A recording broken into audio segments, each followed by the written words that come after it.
Good morning, Matt. Good morning, Ty. How are you? Yeah. How are you holding up? I feel like it's a lot of pressure that we are quickly becoming one of the most trusted sources of information, basically, in Well, the I World gotta be Wide honest. Web.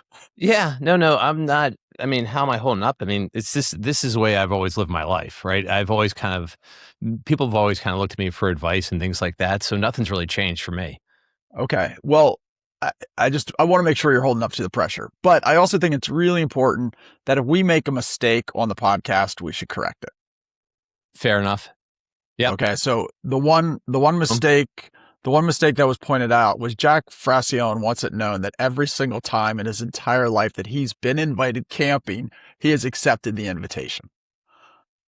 Okay. Yeah, there was a lot of chatter. We implied a little bit that he wasn't the camping type. Right. Okay. All right. Okay. So maybe he just hasn't been invited camping all that often. That's true. Now, Yeah. do you remember the Madden curse? Oh, yes. And remember it well. Isn't that where if you were on the cover of the Madden video football game, you probably had a great season the season before, but you're doomed to be injured the following season when you were on the cover? Yes. So we have become the opposite of the Madden curse. Like, it's incredible. Like, we invite a guest on and like literally within days, if not months, like their life takes off. I've seen it happen. Let's just go down the list. I mean, people are getting engaged. Yeah, I mean, Lindsey King literally, I think, got engaged the day after our episode came out. Absolutely. Yeah. Franco and Mary. Yes, appearing on us. After appearing with us. An early guest, Emma Cook, she's now reproducing. She's produced a grandson for you, which is amazing. She had something cooking, and now Cooper is out. Ready to attack life. We're going to work on getting him on a podcast. Yeah, he's a tough deal to make. We had Tessa Collins, who felt like the podcast helped her get her job. Absolutely. We had Jack Fraccione go lead his team in college to the Final Four that year. The crazy one. We had Brian Wood on the Corn Roast episode, and then we had Blake Wood on Coming Home, and they now work together. Like, that is bizarre. It's not when you think about it, because we're connectors. We put people together. We are connectors. Yes. I was glad to connect them. They have a lot in common.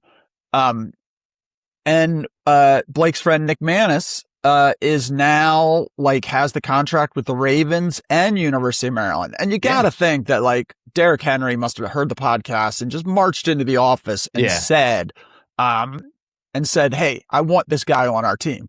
Yeah. Now, I ran that theory by Brian Wood, and he said, hold on a second, I need to get some ice cream, and never came back and replied. So he doesn't want to give us the proper credit. That's all. And that's fine. I mean, we're not looking for pats on the back. That's quite all right. But I think if you're a real true fan, you know that we were the ones that put everything together. Yeah. I mean, things are happening for our guests. So if you want to be a guest and you want things to happen in your life, we are the opposite of the Madden curse. What are we going to call it?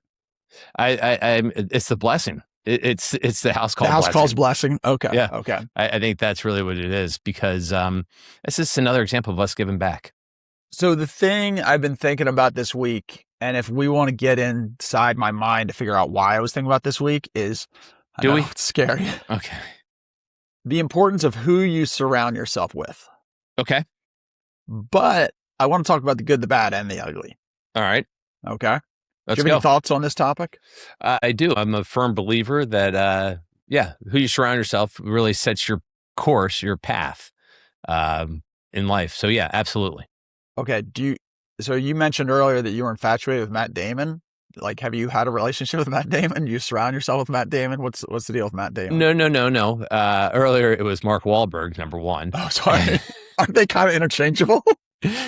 Not to me. No, my family likes to think that I think I am Mark Wahlberg.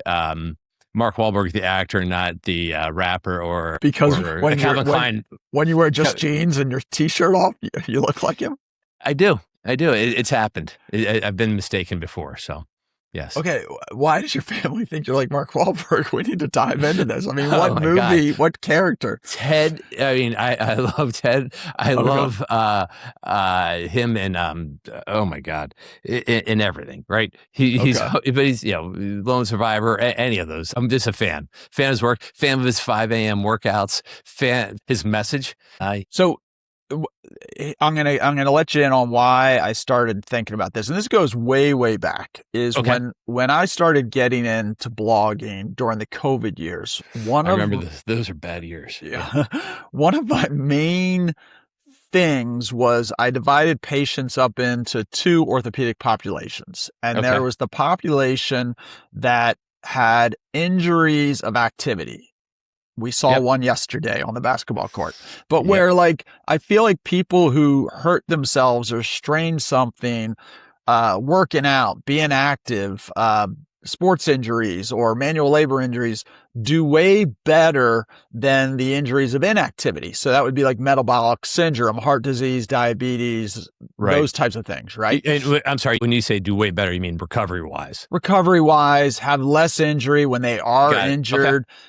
When they are injured, they recover quicker. Even Yep. if they need surgery, they recover quicker. All right. Their activity level helps them Yep. understand rehab. And a totally different subject is they have a better understanding of, are you hurt or are you injured? Yep. Right. I got you. So like there was a lot. We saw a basketball tournament yesterday, a 3-on-3 basketball tournament with a lot of 16-year-olds to 60-year-olds, and people kind of clear understanding of who was hurt, which was everybody over 40, and who was injured. That's Okay. right. So, but a lot of that comes down to who you're around. It's the family you grew up in that kind of mentors you and you copy. But I think also your neighborhood, like who's your village. If you're in a village where everybody is moving, playing sports and that kind of thing, you are going to be healthier. They are going to influence you. Sure. Absolutely. So I was thinking about this in our neighborhood where from the last 4 weeks is basically a sprint. We have a lot of sports in our neighborhood, and we did an episode on the corn roast lacrosse game, and it really that weekend kicks off the sprint. It's the corn roast lacrosse game, guys and girls, and then you have like the mixed doubles tennis that weekend, and you have people all ages playing. Like I said, 16 to 80 when it comes to tennis, probably. Then you go into the golf championships. There's a pro-am, there's tournament play, and the golf level I was amazed at. And how good the golfers have gotten. Your daughter was the champion of the women's division. Lucy, yeah. Yep. And on the guys division, a little side note, I hope she really inspires all the young women to get out there and play the course and compete, because it was really inspiring. And if you look at the men's side, there are so many great golfers from the senior division. Oh, yeah. Stacked. We know a guy who won first flight, so not even championship flight, who birdied 7 of the 14 holes. Right. And not only that, like I watched some of the second flight golfers, and they were super solid golfers. Yeah. Okay. No, it's big time. Yep. Absolutely. And then that takes it through the golf championships into the tennis championships, where again, super great tennis players. And the thing I love it is that everybody supports the people who aren't quite as good as tennis. Like we're out there watching everybody. And then the granddaddy of them all, the 3-on-3 basketball tournament, where the community's greatest athletes come together for one day for an epic tournament. Absolutely. There's a lot of pickleball in there. There's a lot going on in that sprint. Yeah. Oh, so my point is, if you're surrounded by all this activity, it is going to make you more active. And you have people like young Jay O'Donovan, who did every single one. Did you see him hitting threes yesterday? I did not. I saw him shoot a lot of threes. I saw him hit one or two. You were distracted by the red headband. He hit a lot of those threes, and he dribbled through his legs like Allen Iverson. Like I was shocked. Jay is the answer, right? Where does that come from? Philly. The streets of Philadelphia, where he was born and raised. That's it. My only point is that does keep you going, right? It gets you involved. But on the other side, this is about who you surround yourself with. Don't you kind of need to be aware that if you're in a group of friends that they're all running marathons, you don't need to be the person who says, I have to run a marathon or do nothing, you can be the person who's like, running's not for me, but I'm going to walk. Like Yeah. because I think that happens sometimes where people get actually Intimidated. intimidated. Yeah. But you one time said the 1 mile you walk is better than the 3 miles you don't run. Yes. Yeah. Right. Exactly. Yeah. I definitely think there's an intimidation factor. And let's be clear, you're talking about all these great athletes. We have a lot of guys who are really good average athletes, right? Yes. Yeah. I guess that's what I'm talking about. I'm not talking about the champions. I'm talking about how good the people are out there who are just hustling, who aren't super talented, but still show up. Yeah. Yeah. Just want a shot. Yeah. Who try a little bit of every sport. They don't just play one sport kind of thing. Right. Absolutely. And I think that increases your participation, and in the long run it makes you healthier, because you do get that little thing of like, I didn't do quite as well as I wanted to this year, so now I'm going to start jogging on the treadmill, or I'm going to start doing yoga because I was a little tight. Right. But then the other piece of that is it kind of opens you up to a wider, bigger community. Yes. Yeah. And so you make friends within the generation. Right. Or outside the generation. Yeah. That's yeah. So as long as you're out there and you're trying, keep going. I did talk to the injured player yesterday, and I just mentioned about doing yoga. I'm like, yeah, that's just what you do now. You do yoga because you have a tendon on the other side, on both sides, and your heels and your elbows and your shoulders. This is what you do now. Moving. So then we get into the other thing that made me think about it was your mom's memorial. So your mom's memorial happened. She was clearly the matriarch that kept your family together. And the little things like taking every grandkid to New York City is a shared experience. It bonds them. Having all the grandkids, making the effort to have all your grandkids together at once, which grandparents love, is great. But you do need a leader to make that happen. Sure. Right? Absolutely. Yep. And what I thought was cool was the very next, 2 days later, Lucy's in the golf finals, and every one of those cousins was watching her play golf, even though I know they're not all golf fans. They're Lucy fans. And it's not like there was nothing else to do. I mean, they could have been at the pool. They could have been, going out, water skiing, getting ice cream like you like to do, eating Twizzlers at home, watching Fast Times at Ridgemont High. But no, they were there watching her play golf. And it wasn't just Lucy's fan club. Every player had a fan club of families, except for maybe the Bradleys, because every single one of them was actually in the finals or something. It's hard when all 15 family members are in the tournament. Yeah. But yeah, everyone had support. It was important. Yeah. So I thought that was cool. And the other thing that made me think about this topic of you and I have kind of hammered in the importance of having people tell you when you're kind of getting outside your lane. Right? Yes. Yep. And I think we mentioned in the Oscars award that if Leonardo DiCaprio was our friend, we could help him with his dating and movie choices. Yep, absolutely. Well, we have this thing with Jaden Daniels this week where he was number 5 at LSU, won the Heisman. They didn't have a great season. They lost 3 games, didn't win the championship. And a player was promised the number 5 when he was recruited, and he started wearing number 5. And the Jaden Daniels camp, I do not want to say Jaden Daniels because I have a low-key suspicion he had no idea this was even going on, said cease and desist using anything related to Jaden Daniels' name, image, and likeness because you're not retiring his number. Right. And the reason I think that's interesting is because if you actually researched the history of retired numbers, but also the history of retired numbers at LSU, you would know that like Joe Burrow's number has not been retired, just nobody's worn it yet. But like Bert Jones, he's being retired on November 14th. He played college football 50 years ago. A ton of people have worn his number, including, I believe, Leonard Fournette, who was a great running back. That's right. But so I feel like if somebody in the camp had been like, hey, let's look at the schedule this year.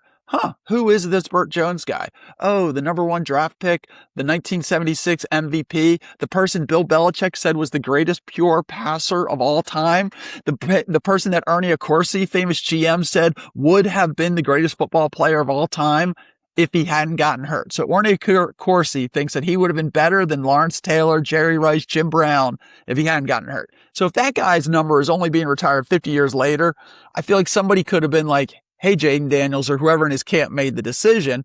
And I feel like that would have been you. You would have been like, oh, hey. I would definitely be like, this is a horrendous idea. PR-wise, yeah, he's in training camp right now. I'm hoping he had no idea. Like you said, he goes into the press tent after a tough day of working out, and they're like, everyone's hammering about this, that his camp, his agent is his mom, who wrote a letter to LSU saying, stop using his number. His number should be retired anyway. And you're like, whoa. No, you don't ask for it that way. It was just so unbecoming. It was embarrassing. And he probably had no clue. And next thing you know, he has to deal with all this, with the backlash from all this. Yeah. It just shows you how sometimes your reputation can be tainted by the people around you. Now, who is your Mount Rushmore of LSU people? Your Mount Rushmore. Mount Rushmore. Well, I put you on the Water Boy. Can I throw out a couple names? Water Boy, Carlos Fernandez, okay. Shaq Daddy's up there. Yeah. Okay. Yeah. Who was their old school quarterback way back? Oh, Y.A. Tittle went to LSU. Bert Jones went to LSU. Joe Burrow went to LSU. I know. I'm going Y.A. Tittle because you're a Bert Jones fan. So you have Carlos Fernandez, the Water Boy from our past episode. Yes. The Traveler. Yep. The Traveler. Then you have... And look at that kid. You want to talk about the blessing? He drives across the country, comes on here. Next thing you know, he's going to law school. I know. That's pretty amazing. This doesn't happen everywhere else. He is the voice of Sherwood now, taking over for Tom Halsey, and we assist him. And he was at a law school retreat, so he couldn't do the basketball tournament yesterday. And it was nerve-wracking. I felt... I finally know how Crosby, Stills, and Nash felt when they walked out on stage at Woodstock without Neil Young. It was intimidating. And you had to do a lot of math. I didn't like that for you. Yeah, that was... And I didn't like that for any of us. No, I feel like... Isn't there a way... Because I had to calculate who was winning, but also the total points they scored, because there was a lot of tiebreakers. It's called a computer. Yeah, that's what I'm saying. Isn't there... Yeah. Can't we get Mitch Hook up there to help with that? Next year. Okay. Who you surround yourself with. So, and this is where there's a song got by Montgomery Gentry. Have you ever heard it called That's Something to Be Proud of? Yep. And it's basically a guy is a little kid, and his dad and his uncle are telling stories about World War II. And they were both fighter pilots in World War II. And then the dad would always finish the story with, that's something to be proud of.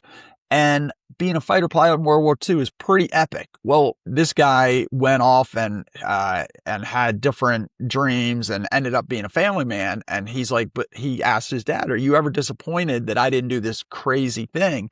And his dad is like, no, life is all the things that this guy provided. That's something to be proud of. So I thought of that song in that, when you're surrounded by all these crazy stories of like, you can still be proud of your performance, even though it's not that epic level. So it goes to the walker versus the marathon runner. Yeah. Correct? Absolutely. So I think it's important to, like, if you're surrounded, if all your friends are like Tom Brady, Drew Brees, Peyton Manning, and you just happen to be a decent high school quarterback, like, don't be like, oh my God, I'm such a loser because I'm not Peyton Manning,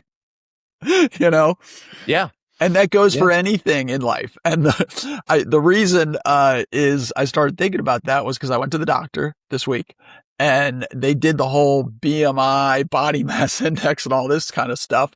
And I happen to be pretty muscular for a 57-year-old. And I said to the doctor, like, what's wrong? Am I just too tall? Like, I'm too tall for my muscles? Why do I look like I have no muscles? And she was like, oh, you don't look like you're muscular? I'm like, well, maybe it's because I'm like comparing myself to like Ryan and Roddy and my dad, who are way muscular than me. Maybe I should be or the guys who were comparing playing basketball yesterday. Yeah. yeah, maybe I should be comparing myself to the undernourished person in some other place. In Ethiopia. Yeah. No. Yeah. No, compared to them, you're a lot taller. And yeah, but you are muscle. You still have definition. I think that's what you're trying to say. So my point is, no, I'm just too tall. The reason the bicep Yes. doesn't bulge, the bicep is huge. It just doesn't bulge because my humerus bone is too long. You're not that funny. Yeah. I guess my greater point I'm trying to say is, if you know your situation, like if you're a B+ student, but your friend group is all like valedictorians, realize, like, don't give up on academics. Like, maybe you're a late bloomer. Maybe you just have to recognize, if you're surrounded by superstars, never let it get you down. Absolutely. I mean, to go personal, at your wedding many, many years ago, and this is literally like 48 hours before I went to rehab. Yeah. Right. I looked across at your groomsmen, all of our friends, and you, and here it was. We had people going to med school. We had somebody who was going to law school. There were people that were going to get, their doctorate and graduating from all these great colleges and stuff. And I was still stuck. And the motive, and I remember it clear as day, but I was like, wait a second, I don't want to be stuck anymore. I want to be, now I don't want to be a doctor or a lawyer, but I want to do my best like these guys all have. But I just knew that was my motivating part, to know my limits, but wanting not to be left behind. And that's fascinating. And also that opens up another topic of like, kind of like coaching, of that you did get some advice to be like, hey, you need to change your situation away from your friend group, but you knew your situation. And you tell that story. I think in rehab or AA, they do sometimes say, get away from your friend group. We still drank beers, or by beers, it was Malky's Best Light, but we did drink. There are people there with alcoholism or any addiction. It's how you manage it is different for anybody. But there are people that were saying to me that I had to ditch my friend group, right? Ditch my friend group and start fresh. And I'm like, no, I'm not doing that, because our friendship wasn't based solely on alcohol. Right. We had all these other things, and these are good people, and these are positive influences in my life. And so I would say I was at a bar with my friends, and these old timers said to me one time, it's like, that's like going to a whorehouse saying you're looking at the art. That's the dumbest thing I've ever heard. And I was like, no, these are my friends, right? They're looking out for me. And so the very first time I came back was that Thanksgiving, and we played golf that day, all of us, and it was awful. No one was busting chops. It was just dead silent. We went back to your house. We were watching a movie. I think it was Benny and June, and the guy was working. It was just on TV because we were so uncomfortable. And someone goes, oh, it's Miller time. Klepper walked out of the room like, Jesus Christ, like you guys were trying to protect me from alcohol. And then that night, no one called me. No one called me. Everyone, and I knew you guys were all going out to Rudy's at the local bar. I drove out there, and when I came in, you guys all had beers, and you were putting them underneath the table, like you guys were just sitting there for pizza. And I was like, we're just here for the pizza and shuffleboard. Yes, exactly. And I was like, guys, this is not going to work. Either we all get back to normal, and I'm not going to drink, but you guys drink. I'm not telling you guys not to. It doesn't work for me. And I said, either you guys start treating me the same, or I'm going to start drinking again. And get us back to normal. And everyone's like, okay, if you're sure, then there you go. And I've never looked back. And probably the greatest thing there was you introduced me to high quality root beer. Yeah, IBC. There you go. You're welcome. You're welcome. Why do adults not drink Shirley Temples? It's a tough order. It's a great drink, though. It's a great drink. If an 8-year-old orders a Shirley Temple, the waiter's like, "Oh, that rubs you on the head." Yeah. If 55-year-old orders a Shirley Temple, they mock you. I don't think they should. I know. Okay, they should. How do we bring back Shirley Temples? I think, you know what I think it is? I think it's the name. Well, I was at a restaurant when I was young. I was probably 10 or 11, and I ordered a Shirley Temple, and the waiter told me I should have a Roy Rogers, which was instead of 7-Up or Sprite, it's the same drink, but with Coca-Cola instead. It's supposed to be like the manly version of it. I mean, this was the 70s. There was a lot of sexism in the 70s. Like, But I was thought mocked for wanting a Shirley Temple. Well, there's a lot of reasons you were mocked in the 70s, but that was just one of them. But I also thought I was somewhere in there like, for boys, you should call it the Fonz. Yeah. Not just like get a Fonzie. Yeah, that would be awesome. Yep. Well, I think it's like not everybody's going to have a great friend group. Like, I think there's other people who they probably go to rehab and their friend is like, oh, you're fine having light beer, right? You know, like, and would like get you in that way. And like, there's families who just aren't going to be into, who might not be into supporting you for sporting events. They might not. Maybe they're good people. They just don't realize the importance of showing up. But that's where, if you're conscious of it, you can fill those gaps. Exactly. To be like, okay, well, I need to find some people like this. And, you know, I need to have a core group who's going to tell me when I'm demanding why my number hasn't been retired in the 3-on-3 basketball tournament, why I'm not good enough to get my number retired quite yet, kind of thing. You need people in all, you need the cheerleaders. Everything. But that gets into the whole coaching premise is Roddy had a coach who's a great youth coach, and he would always sit the parents down at the beginning of the season and be like, I'm just getting to know your kid, but you know your kid. And basically, I need to know if your kid needs an arm wrapped around his shoulder to say, hey, you're doing good, you're doing okay, you know, you're all the positivity, or your kid needs to have his butt kicked. And that's the thing in coaches in general. And I'm talking about sports coaches, teachers, life coaches. Are you going to a life coach who's basically saying like, oh, poor you, all these bad things happen to you, when maybe you need the person who's going to be like, let's get over it and keep moving forward? Exactly. Takes a village, right? And you need that village to say, listen, I love that you're getting help, but you're not getting the right help. Yeah. Right. Who's your favorite movie coach of all time? Oh, Gene Hackman. Hoosiers. Oh, yeah. Hoosiers. I think his strength was he had been to the highest level, but didn't feel like he needed to tout his resume, you know, and he kept it simple. He was like fundamentals and defense. That's it. And stuck with them. That was awesome. Yep. Who are you? Al Pacino in Any Given Sunday?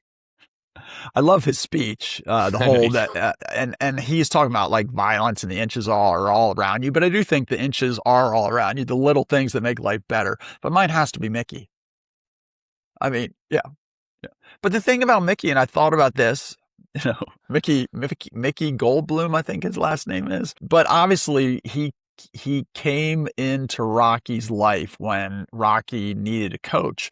But what is the hidden story is he neglected Rocky, or him and Rocky never connected for all those years. Like, that was the whole thing. Like, Rocky was past his prime when he got, or towards the tail end of his prime when he got that first chance. So finally they connected, but it took a long time to get there. He kicked him out of the gym and was like, you're wasting your life working for this loan shark. But Rocky was a good kid and he was coachable. He just had to connect with Mickey. Yeah, but you got to be coachable and then mature. Right? You just got to be aware and open to being coachable. So he was coachable, and then he found Adrian, and so he has a wife. He's got a coach. He starts making friends. Six movies later. Yeah. I mean, basically, if we had him on our podcast in the early 70s, you know, this would all have probably happened a lot quicker for him.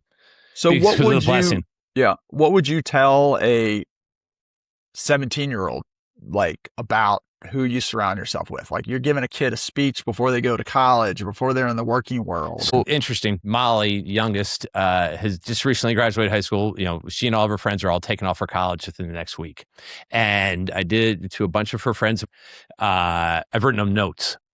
And basically, it was, you're the kind of person that I love that Molly's friends with because you are a good person. You're this, that, and the other thing. Look for other people like that as you go forward in your next chapter. Okay. Because again, if you're surrounding yourself by good people, good things are going to happen.